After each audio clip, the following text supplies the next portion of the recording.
അല്ലേ? അതെ.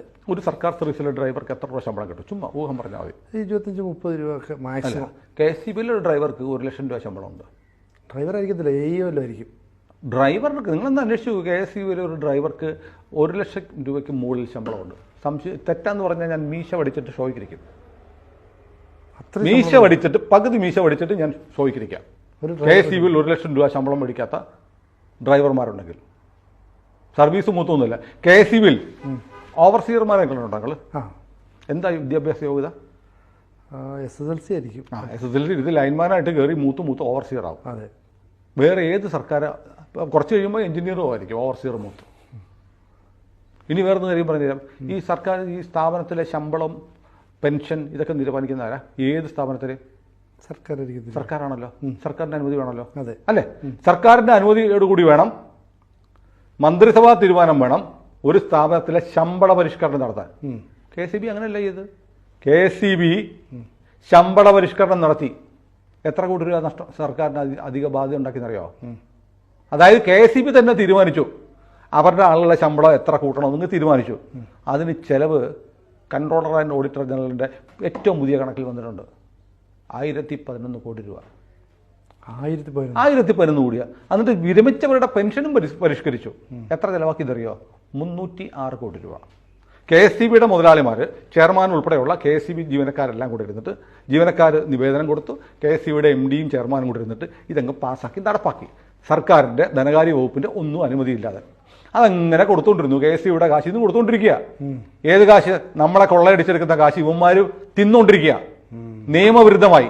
എന്നിട്ട് കുറേ കാലം ഇങ്ങനെ നടന്ന സംഭവമാണ്. ഇല്ലെങ്കിൽ ചാലഞ്ച് ചെയ്യട്ടെ. എന്നിട്ട് എന്ത് ചെയ്യുന്നറിയോ?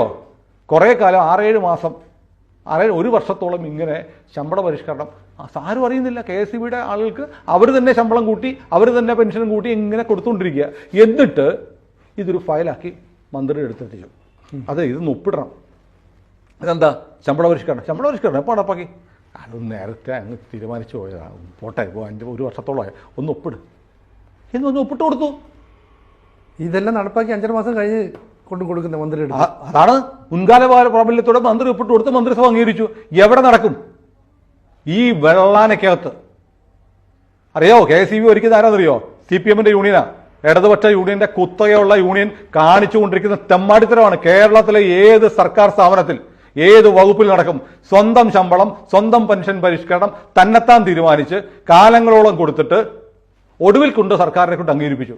സർക്കാരിന്റെ അംഗീകാരമില്ല. ഇവർ നടപ്പാക്കി കഴിഞ്ഞിട്ട് റെക്ടിഫൈ ചെയ്യാൻ കൊടുത്തു. റെക്ടിഫൈ ചെയ്യാൻ എത്ര കോടി രൂപ?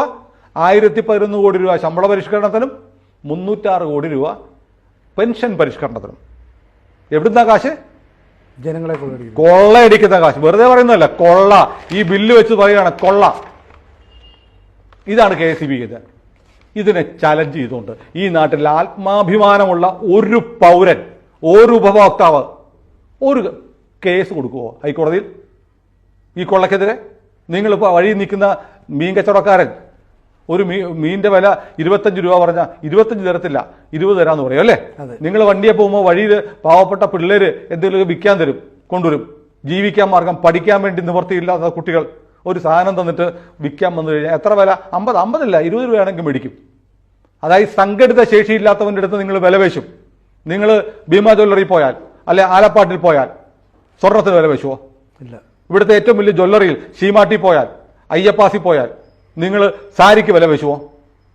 തെരുവോരത്ത് പാവപ്പെട്ടവൻ ഒരു നേരത്തെ ആഹാരത്തിന് വേണ്ടി വിൽക്കുന്നതിനും വില പേശി അവൻ പറഞ്ഞതിന് പകുതി കാശ് കൊടുക്കുന്ന ആളുകളാണ് നമ്മൾ മലയാളികൾ അല്ലേ? ഈ KSEB നടത്തുന്ന ഈ തെമ്മാടിത്തരം, ഈ പകൽക്കൊള്ള ഒരൊറ്റ മലയാളി ഇന്നുവരെ ചോദ്യം ചെയ്തിട്ടില്ല. ബില്ല് പോലും വായിച്ചു നോക്കൂല.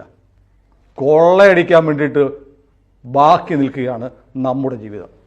കൂടുതൽ വാർത്തകളും വിശേഷങ്ങളും നിങ്ങളിലേക്ക് എത്താൻ ABC മലയാളം സബ്സ്ക്രൈബ് ചെയ്യുക, ബെൽ ബട്ടണും അമർത്തുക.